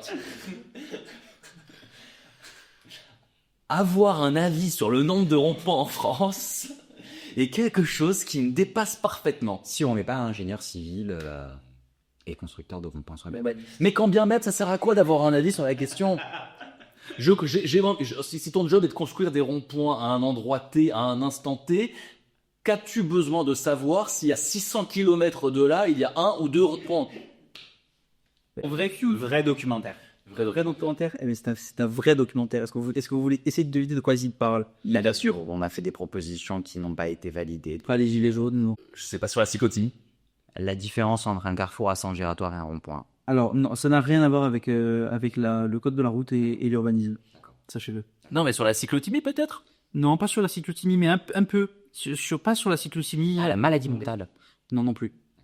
Non, sur une notion plus philosophique que Pendule de Foucault. médicale. Est-ce que vous voulez savoir, du coup, de quoi parle ce... Eh oui, bien sûr, à couche. Dans le plus grand abattoir d'Alger, des hommes vivent et travaillent à huis clos au rythme lancinant de leurs tâches et de leurs rêves. L'espoir, l'amertume, l'amour, le football, le paradis et l'enfer se racontent comme des mélodies de Shahabi et de Rai qui cadencent leur vie et leur monde. C'est un documentaire de Hassel Ferrani qui parle justement de ces employés d'abattoirs Quel rapport avec le rond-point?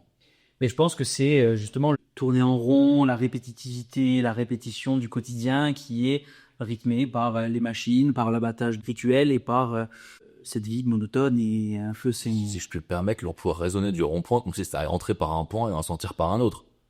Mais peut-être que c'est ça l'ouverture de ce... Oui, ben j'ai des Sisyphe sur un rond-point, c'est... Il faut imaginer Sisyphe qui ne met jamais son Clio.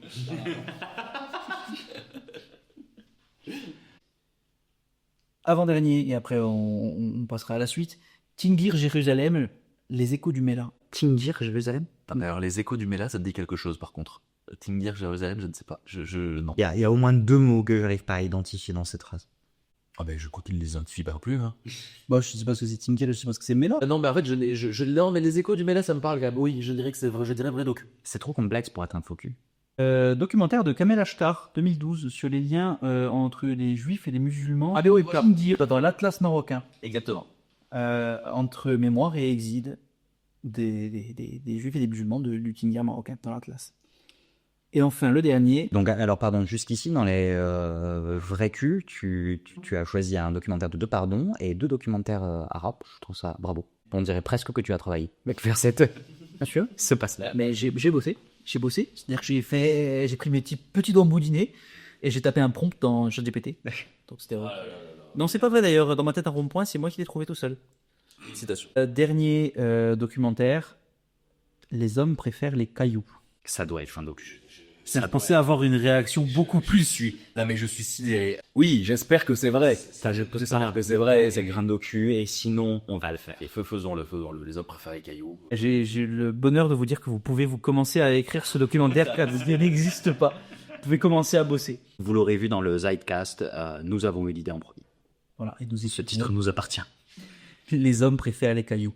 Voilà qui conclut le jeu Docu-Focu. C'était un peu rigolo, hein. Oh, bah, félicitations. Bravo. Bravo. Ça m'a demandé beaucoup de boulot ce matin entre 9h45 et 10h pendant que je regardais ton documentaire. Donc vraiment... Avec l'oreille attentive du spectateur. L'oreille absolue. Tu vois que ça réduit encore. Oui, Avec sur de 25 minutes, on est sur 15 minutes. Non, mais C'est pour ça qu'il ne savait pas ce que voulait dire Mathis après la pluie. bah, disons que c'était plus compliqué de lire les sous-titres, quoi. Vraiment. Il y a une partie qui est en français, quoi. Une grosse partie quand même. Non, mais d'accord, mais il y a des parties qui sont en arabe. Du coup, Il y en a. Il y en a aussi. Pas tout à fait bilingue en arabe. Voilà. Ça, c'est Là, ton problème. c'est vrai. On revient sur notre petite nuance de Grok. Ajaxien en divagation. Il est philosophe en mode Shadok. Pompage incessant d'idées méditerranéennes. C'est très difficile à dire. Pompage incessant d'idées méditerranéennes. C'est un peu poétique. Quoi. Paul m'a dit, je n'ai rien compris à cette truc. J'ai dit, t'inquiète, laisse-la, il va comprendre. Oui, parce que je crois qu'en effet, c'est ma biographie sur Twitter. Ajaxien en divagation, ça c'est sûr que c'est ma biographie sur Twitter. Et je crois que la suite étant quelque chose de pendant ce temps-là, rien ne changeait. Pendant ce temps-là, les Shadok pompaient ou quelque chose comme ça. Bref, il y a effectivement une référence aux Shadok parce que je pense que les Shadok sont une œuvre majeure de la culture moderne. Alors, malheureusement, pas assez appropriée par la pop culture. Mais je pense qu'il faudrait faire lire aux enfants Le Petit Prince à 7 ans et les Shadok à 10. Parce que il faut rééquilibrer tout ça. Et les Shadok sont quand même assez salvateurs dans ce qu'ils nous... Il y a quelque chose de très cabusien chez les Shadok. Effectivement, ton profil Twitter est très drôle puisque ta biographie est effectivement Ajaxien en divagation, journaliste média radio, passé par les Rouges, RTL et RFI. Chez les Shadok, rien de nouveau, il pompait toujours. Exactement. Et ta photo de couverture, c'est Entreprise Générale de Fumisterie Industrielle, agence de Tanger, ce que je trouve quand même très ironique pour un journaliste. Mais parce qu'il faut toujours faire preuve d'un minimum de second degré. Il faut jamais tomber dans le moment où on se prend au sérieux. Faisons les choses sérieusement sans trop se prendre au sérieux. Oui, c'est effectivement. Cette devanture de magasin m'a fait beaucoup rire lorsque je l'ai trouvé lors de une de mes premières balades à Tanger.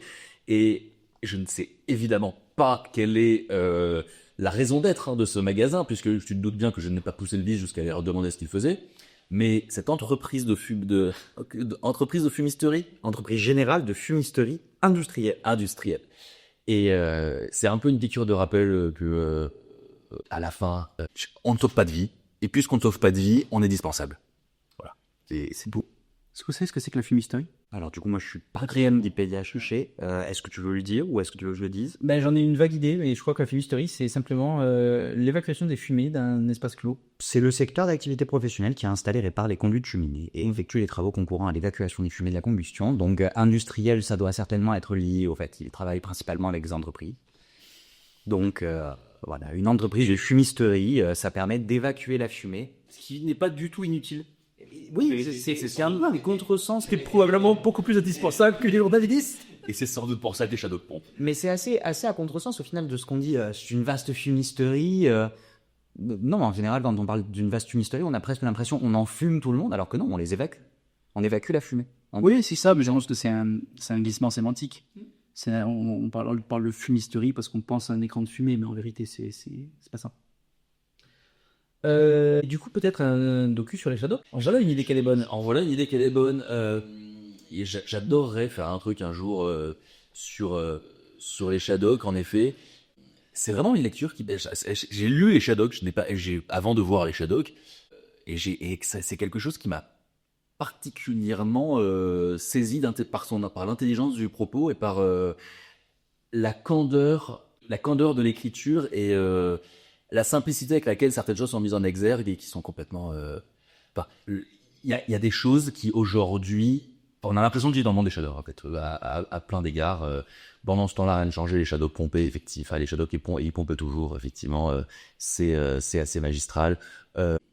L'idée, la scène où les shadows essayent de faire décoller une fusée en partant du principe qu'à force de se planter, ils vont finir par réussir. Parce que s'il y a qu'1% de chance que ça réussisse, et ben, il faut se planter 99 fois avant de réussir. On a l'impression d'être dedans assez régulièrement, quoi. Puis si quelqu'un a joué à Kerbal Space Program... C'est vrai. Mais il y a un côté doucement philosophique, en fait. Je sais que tu es assez fan de Calvin et Hobbes aussi. Oui. C'est un peu la même vibe dans le sens où c'est très simple et en même temps ça te dit des réflexions quand même un peu profondes. Non mais en fait effectivement les Shadocks, Calvin et Hobbes et d'une certaine manière aussi le Petit Prince, c'est l'incongruité du monde des adultes vu par le prisme alors ou des enfants ou par des espèces d'oiseaux à demi débiles. Mais sans faire de parallèle entre les deux, le résultat est le même, c'est qu'en fait, en simplifiant au maximum le regard de l'observant, et ben, on fait ressortir la substantifique moelle de ce à quoi on assiste. La planche de Calvin et Hobbes, dans laquelle Calvin est, première image, en train de planter des clous dans la table du salon de ses parents, avec le marteau à la main et des clous à la main, et on voit la mère hurler hors champ « Calvin, qu'est-ce que tu es en train de faire ?» Deuxième case, Calvin stupéfait. Troisième case, Calvin, est-ce que c'est une question piège? Et c'est probablement une des plus grandes planches de bande dessinée de l'histoire de la bande dessinée, tant il y a quelque chose de... Tout est là mais pourquoi en fait? Pourquoi cet adulte me pose une question complètement absurde alors qu'il est en train de faire quelque chose de très simple, à savoir planter des clous dans la table du salon? C'est très très drôle. Mais c'est un peu ce dont parlait Joris sur les phénoménologues. Je sais pas si c'était dans le podcast d'ailleurs. Ben, en gros, les philosophes phénoménologues sont des gens qui essayent d'observer les choses en se départissant complètement de toutes les idées préconçues qu'ils en ont. Donc on va regarder un coucher de soleil, on va oublier que le coucher de soleil c'est le truc de la drague, du sunset, des photos Instagrammables, etc. Et on va se dire, c'est quoi? Qu'est-ce que je suis en train de regarder? En enlevant tout ce que je suis censé connaître du truc. Et c'est un peu ça, les shadows. Avec quand même une certaine forme d'ironie, ou en tout cas de tendresse, parce que ne voir dans les choses que la conséquence logique du mouvement d'atomes peut vite devenir légèrement ennuyant. Non, mais c'est pas tellement ça qu'ils font les phénoménologues, c'est qu'ils essaient de redonner du sens et de décrire le phénomène sans se baser sur leurs connaissances. C'est-à-dire que derrière, ils ont des évaluations et des analyses qui sont très fines et qui sont presque poétiques et philosophiques. Il n'y a pas qui sait pas la Terre tourne autour du Soleil à tant de degrés, donc machin. C'est qu'est-ce que je vois en tant qu'humain. Si j'étais sorti de la caverne aujourd'hui, qu'est-ce que je verrais en fait? C'était un peu technique et je suis pas certain d'avoir bien analysé ce sujet. Je l'ai dit, je me dis ça n'a aucun intérêt, mais Pourquoi ça n'a aucun intérêt? C'est avoir avoir un regard neuf. C'est comme dans le sac des poètes disparus. Sont d'accord. Mais du Le coup, point de je veux vue. dire, enfin, si je me mets là au bord de la mer, je peux considérer que la Terre est plate et qu'elle s'arrête à 100 km. Je vois pas Marseille. Mais non, mais c'est pas le sujet. C'est pas le sujet. Évidemment que tu peux te dire ça, mais tu peux aussi te Il y dire. a un couplet de Benabar qui me plaît beaucoup, dans lequel il raconte que déprimé le jour de son 30e anniversaire, il décide d'aller faire un tour pour être au contact des éléments. Tout ce que j'en conclus, je dois pas être un poète, c'est que ça doit être chiant, très chiant d'être une mouette. Voilà, par exemple. Donc, moi, je trouve que cette référence musicale particulièrement obscure nous permet de passer sur le fait que tu es un amateur de rêves ciné obscurs pour un réalisateur. Donc, de Gabin à Serebrennikov, il saupoudre ses postes de culture pop. Putain, mais c'est vraiment bien foutu, hein. Il saupoudre de Gabin à Serebrennikov, il saupoudre ses postes de culture pop, on dirait du rap, prouvant que le journalisme est aussi un jeu de pistes shadowkien, puisque de toute manière, Grok tourne en boucle. Alors, il saupoudre ses posts. Alors, déjà, je suis pas un hyperactif de Twitter. Il y a eu énormément de moments de ma vie dans lesquels j'ai commencé à tweeter avant la semaine d'après, de chercher des sites internet qui permettaient de supprimer l'intégralité de son historique Twitter pour disparaître à nouveau. L'idée de laisser une trace est un peu compliqué. Et quelque chose, je pense qu'il faut être assez sûr de ce qu'on a écrit. Et comme je suis rarement, j'efface régulièrement. Je saupoudre mes posts. Oui, alors en fait, j'aime bien retweeter sans commentaire des choses qui parlent de culture, et parce que si ça intéresse les gens, ils iront faire la démarche eux-mêmes. Si ça ne les intéresse pas, autant ne pas les polluer, Marc, que j'en pense. Voilà. Je crois satisfaisant comme réponse. C'est le sens de la démarche. Il y a une phrase mais chez Buchner, dans La mort de Danton, la postérité ne nous concerne. Non mais c'est très exactement ça. S'ajoute à ça aussi le fait que lorsque on partage quelque chose qu'on trouve beau, que ce soit, souvent ça me fait ça avec la littérature, mais ça peut être également avec de la musique ou avec une œuvre d'art, quelle qu'elle soit, il faut quand même avoir une certaine idée de soi-même pour se dire, ce truc qui me dépasse, qui je trouve beau parce que justement il me dépasse un peu, serait forcément amélioré et ornementé par mon petit commentaire sur la question. Non. Je pense que le monde peut se passer de mon avis et effectivement 240 caractères. En 240 caractères. Dis ça, les répliques. Non mais oui. Oui, mais attention, les répliques fait un travail éditorial de curateur et récupère un tweet de réponse sur la dizaine de milliers de tweets de réponses absconses, probablement, qui sont sous les tweets, quoi. Tu vois, donc le travail est Sous les trésors, la plage. sous les culs de la plage. Et un tweet digne d'être sur les répliques. Non mais je sais pas, l'exercice du commentaire est assez... je suis admiratif de l'exercice de la critique constructive, mais je ne m'en estime pas tout à fait légitime. Par contre, l'exercice du commentaire est assez inintéressant à mon sens. Surtout, parce que c'est souvent le cas sur les réseaux sociaux quand même, lorsqu'on tourne en boucle sur des œuvres qui sont d'ores et déjà considérées comme de toute façon des incontournables et des indispensables. Donc, partager du Proust ou partager du Rimbaud et dire « Vous avez vu, dis donc, c'est joli ?» Je dis « Oui, merci, mais le monde ne m'a pas attendu pour savoir que je trouve que Rimbaud, c'est joli. » Et, d'un autre côté, parfois des œuvres sublimes que personne n'a lues, en fait. Tout d'un seul coup, des choses qui reviennent et qui interviennent. Moi, tu vois, toute la partie... Je pense, que l'angoisse d'Antoine n'est pas tellement que c'est des œuvres sublimes et méconnues qui veulent intervenir, parce que j'ai dans mon historique de conversation avec lui quand même un certain nombre de trucs dont je m'éclate au Sénégal, et si j'avais des plumes au cul.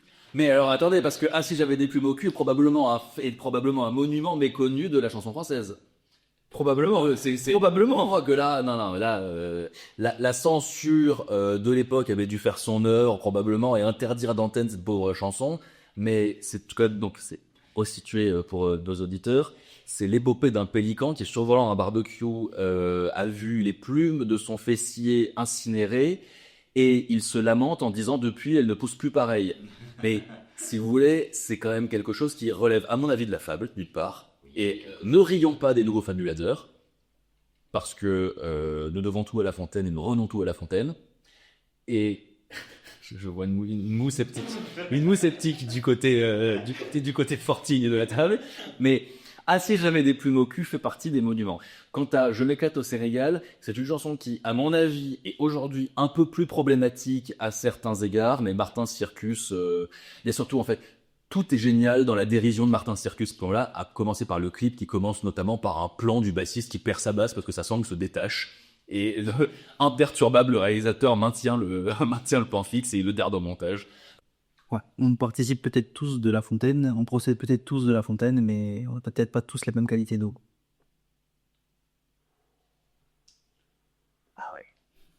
Nous approchons tout doucement de la fin de ce Zeitcast. Fortelion Brita. Aqualine Dalino Shimontai.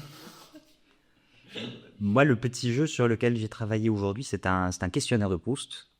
Mais un questionnaire de Proust qui ne t'est pas dédié, qui est dédié à Matisse.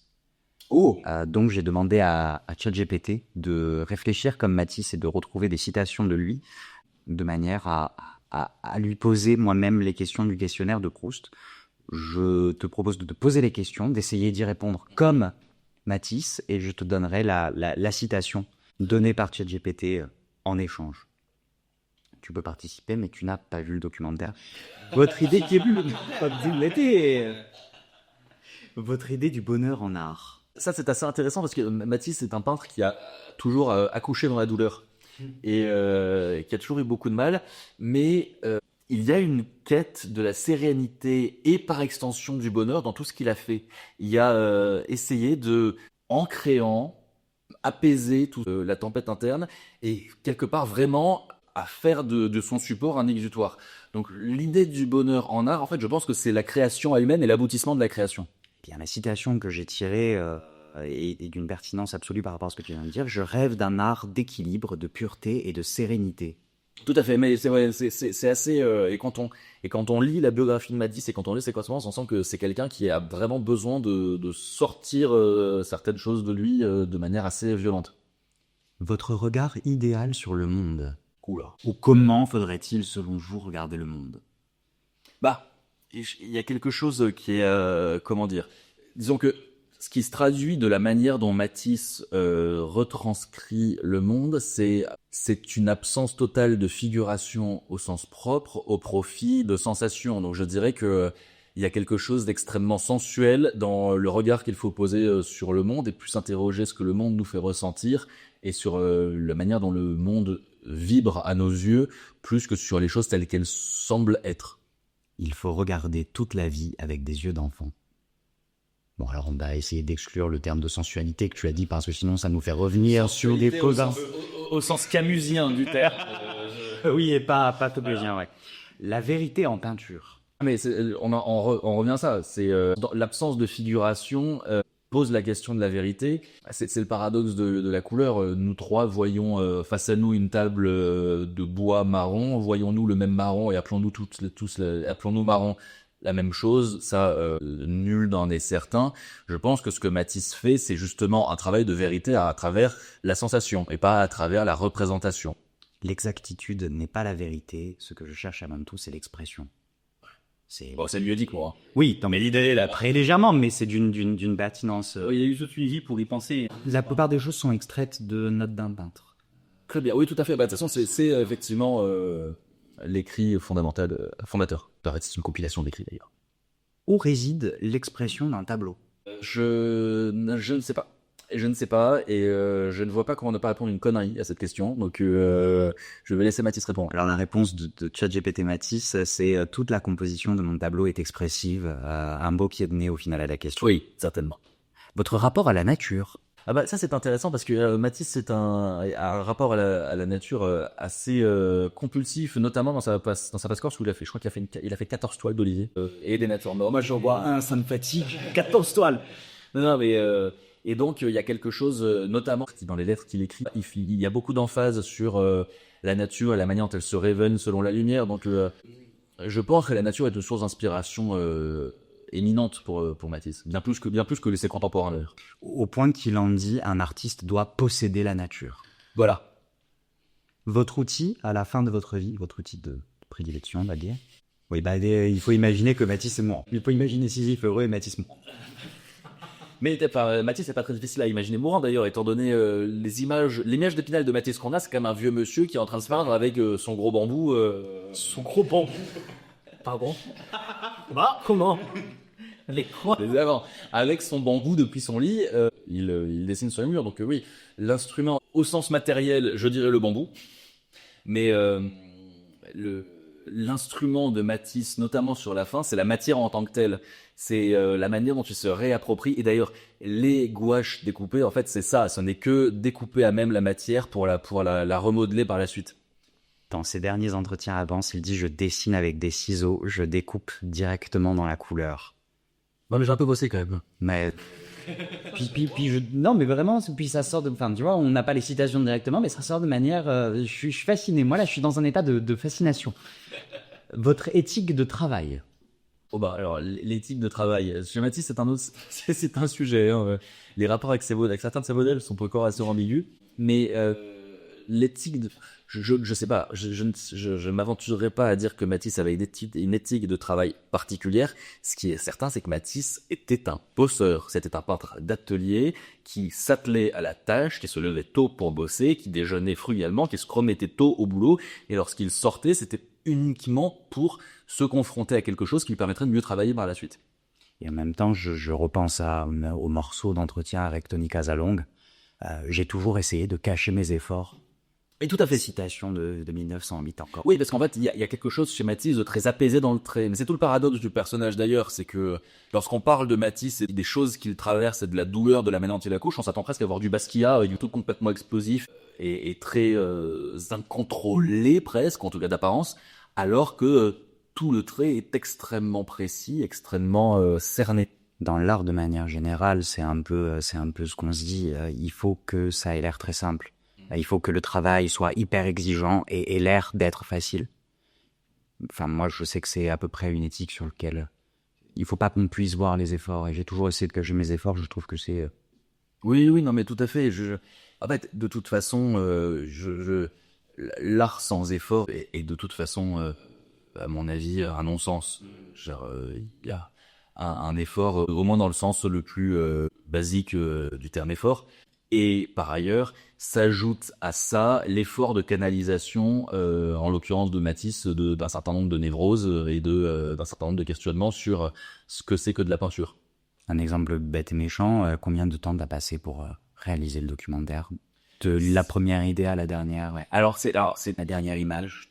L'idée de raconter Matisse entre Ajaccio et Tanger est une idée que j'ai eue assez tôt lorsque je suis arrivé à Tanger, parce que, sans comparaison aucune, ça me faisait marrer de raconter une histoire qui se passait entre Ajaccio et Tanger pour des raisons très personnelles, parce que c'était mon histoire aussi. Donc cette idée-là, qui s'arrêtait à cette phrase-là, hein, raconter Matisse entre Ajaccio et Tanger, a existé dans mon esprit pendant 2 ans sans que n'en fasse jamais trop rien.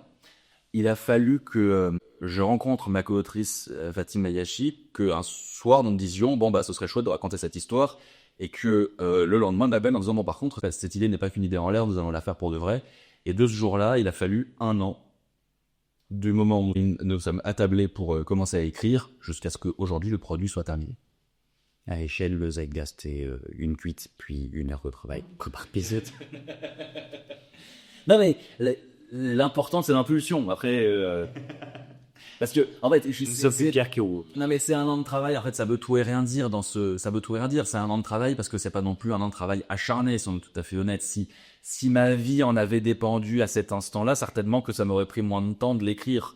Parce que, déjà c'est rare que je faisais ça, donc c'était parti dans tous les sens à perdre des égards. Et d'autre part, c'était pas 1 an de travail en me levant le matin à 8h, en m'attablant et en terminant ma journée le soir à 19h. C'était 1 an de travail à raison de quelques jours d'efforts intenses de manière régulière, mais quelques jours sporadiquement. À un endroit, c'est 1 an de vie. Autant qu'1 an de travail, puisque dans l'art, au final, c'est ça le jour de travail. Exactement, c'est 1 an de vie. C'est 1 an de vie.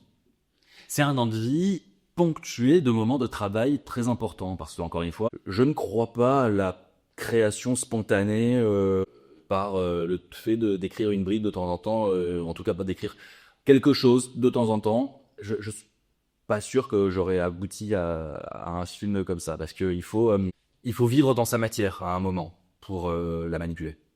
Oui, et puis elle elle travaille en arrière-plan de l'esprit et de ta conscience. C'est-à-dire que c'est pas parce que tu travailles pas dessus Tout à fait. immédiatement et en permanence que ça ne te travaille pas. Non, tout à fait. Ça, Ardisson a eu une phrase, ça se pose date, c'était Ardisson, mais qui, à mon avis, et pour le coup, c'est juste, il dit, le génie, c'est de savoir s'obséder.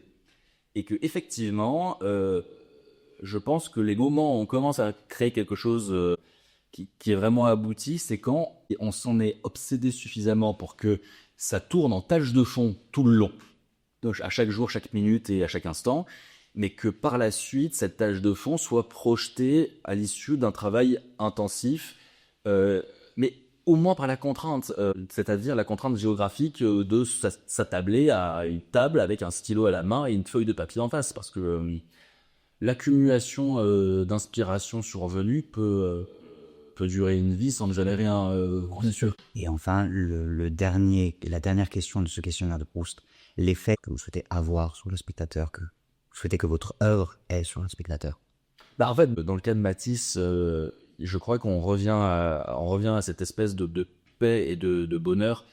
Il le dit notamment à propos de la chapelle de Vence, dans lequel il dit « Je voudrais que les gens qui pénètrent dans cette chapelle soient habités par une certaine forme de sérénité, une certaine forme de joie. » Et l'expérience qu'elle voit, c'est sans même coller leur front par terre, à savoir, donc en fait, sans être particulièrement pieux et sans particulièrement exercer, sans particulièrement passer par la praxis religieuse, mais qui est une forme de complétude et qui soit réalisée à travers l'art. Je voudrais que mes œuvres aient un effet apaisant sur l'esprit comme un bon fauteuil. Voilà, effectivement. Antoine Matisse Cavall. Est-ce que pour ta présence, Merci à vous de m'avoir accueilli. Est-ce que tu as une recommandation culturelle? Oh bah, qu'est-ce que ça va un peu tourner en boucle votre histoire de Zcast, mais à cause de d'un épisode précédent que j'ai écouté, je me suis adonné à la lecture de Pierre Jourde, Pays perdu en l'occurrence, qui raconte le retour de l'auteur dans un village du Cantal, qui est le village historique de sa famille. Je crois que en tant qu'insulaire attaché à la question du village, nous avons des choses à y lire qui sont assez intéressantes. C'est gros, moi, encore et toujours, ce sera Par les villages de Péverande, qui est donc l'histoire d'un écrivain qui revient dans sa famille, retrouver son frère ouvrier et sa sœur magasinière dans son village natal pour discuter de l'héritage de la maison. Si j'ai pensé à ce livre, c'est parce qu'en fait, le début du documentaire m'a fait repenser à une longue citation de Par les villages. Quand j'étais jeune, on parlait beaucoup au village d'un sculpteur qui, paraît-il, a grandi ici au siècle dernier. Aujourd'hui, par un enfant, on ne saurait vous dire qui c'est, mais il était alors le héros secret de la vallée entière. Moi, enfant, à certains moments, j'étais son double, je le recommençais. Moi, enfant, j'étais lui, enfant. Je marchais à travers le village et j'avais les yeux grands comme le monde. C'est beau et ça raconte quand même quelque chose de l'ancrage à l'échelle locale. C'est-à-dire que le monde est peuplé de grands artistes connus seulement de leur entourage. Non mais il y a probablement partout je ne crois pas du tout en l'existence d'un Mozart assassiné en chaque être humain. Néanmoins, je pense qu'il y a effectivement des artistes pour lesquels les bennes ne se sont pas alignés et qui, par contre, rendent service au monde en en inspirant d'autres. Fort Téléran, une recommandation culturelle. moi j'ai une recommandation culturelle qui reste dans la même veine que tout ce qu'on a dit, puisque sur ces questions de village, etc., puisque j'aimerais recommander aux gens de lire La Jument verte de Marcel Aimé, que je pensais être un livre de contes comme les contes du chat perché ou des contes de ce style, et en fait pas du tout. C'est un roman qui s'écrit sur plusieurs années dans le village de Claquebus, qui est un village fictif, où un jour naît une jument verte chez un maquignon, qui va attirer beaucoup d'intérêt, beaucoup de richesse, notamment l'empereur va venir voir cette jument verte. Un jour, la jument verte va finir par crever, mais un peintre maudit est venu et a peint cette jument verte, et donc le portrait de la jument verte devient une espèce de totem porte-bonheur pour l'héritier de la famille qui va la voir, et elle se met à raconter l'histoire de cette famille des Audouins de Claquebus, qui vit dans ce petit village et tout ce que ça implique comme intrigues villageoises, donc des scandales électoraux sur les municipales de Claquebus, des scandales sexuels, et ça parle énormément de cul, mais vraiment énormément. On allait forcément y arriver. Non, mais ça va beaucoup de fesses. Je pensais pas du tout que ce serait à ce point-là, mais c'est vraiment très intéressant et très joliment écrit, parce qu'il y a un parler effectivement villageois, et il y a des problématiques qui nous concernent nous aussi, et qui nous intéressent notamment sur le rapport à la fois aux autres familles, aux villages voisins, et puis aussi à la sexualité, parce que on a des cas de figure en Corse, et des sujets qui mériteraient d'être abordés davantage. On en parlait hier sur les différents... Sur le fait d'écrire viol, entre guillemets. Non, mais c'est très bien. Et il y a du coup un personnage de prêtre qui est vraiment très intéressant. Il y a les républicains qui sont anticléricaux, mais parfois par devoir politique pour rester dans leur famille politique. Enfin, c'est un roman qui est très bien écrit, qui est très intéressant, et qui mérite d'être lu. Et le film avait fait scandale à l'époque où il est sorti, parce que justement, ça parle énormément de... Et pour mettre dans animal aussi. Non, mais ils ont pas peint la... Un temps dans la jugement horreur était mais choqué comme on ne l'imagine pas. C'est vrai? J'en sais rien, j'ai pas lu. Voilà. J'ai pas filmé, pas lu le livre. Et je crois qu'il y avait un acteur, je me demande s'il n'y avait pas Gabin dedans, dans le film. Je vais dire ça de suite. Dans le village de C'est un podcast interactif.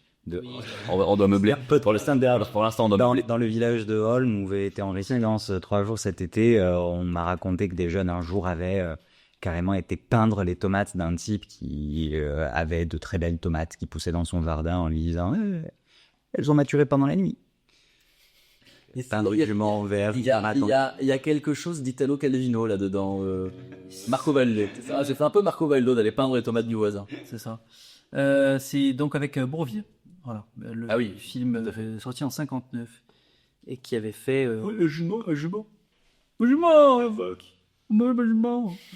Bah les vertes, va voir chez moi bien maintenant. Moi, quand on parle de village fictif, ça m'envoie toujours vers une seule chose, c'est Les Village People. le formidable podcast La Dernière de Radio Nova. Oui. Où Pierre-Emmanuel Barré, toute l'année passée, a fait une chronique, la chronique de Saint-Roustan, la chronique des réponses aux auditeurs, qui n'était pas de vraies questions. Tous les auditeurs venaient d'un village fictif qui s'appelle Saint-Roustan, où il s'est passé tout et n'importe quoi. Encore et toujours, écoutez Radio Nova, c'est important. Et donc sachez quand même que le film a été interdit en Corrèze, parce que l'évêque de Tulle a obtenu l'interdiction du film. Il a été interdit au moins de 21 ans à Tours. Les projections se faisaient lumière de salle allumée.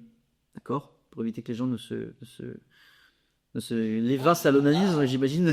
Ah oui, je ne trouvais pas la justification, mais d'accord. Le comité catholique du cinéma a classé ce film à la cote morale 5, soit la plus élevée. C'est le comité moral catholique du cinéma. Non mais là il y a une information. Attention, deuxième podcast. Pause. C'est le CMC, le comité moral catholique. Et le film est ressorti en 1966 devant des salles combles. Voilà. Et puis après, t'as eu Love de Gaspard Noé. Être censuré, la plus belle des choses qui puisse arriver à une œuvre en réalité, en termes d'impact. Les Fleurs du Mal, Madame Bovary. Alors que L'œuvre de Gaspard Noé n'a pas été censuré parce que c'est un film de merde. Merci Antoine pour ta présence dans ce podcast. Merci à vous de m'avoir reçu si gentiment.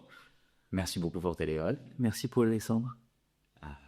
Et une bonne journée. Merci. Et regardez le film, hein, surtout. Oui, regardez bien devant. Regardez les films, donc diffusion à Tanger. Alors, des avant-premières à Tanger se profilent, avant-première en Corse également, ainsi qu'à Nice. Mais diffusion sur Viasté, la cour en novembre, et diffusion sur la deuxième au Maroc, donc la première chaîne nationale, début 2026. On vous informera évidemment de toutes ces dates dans la description du podcast.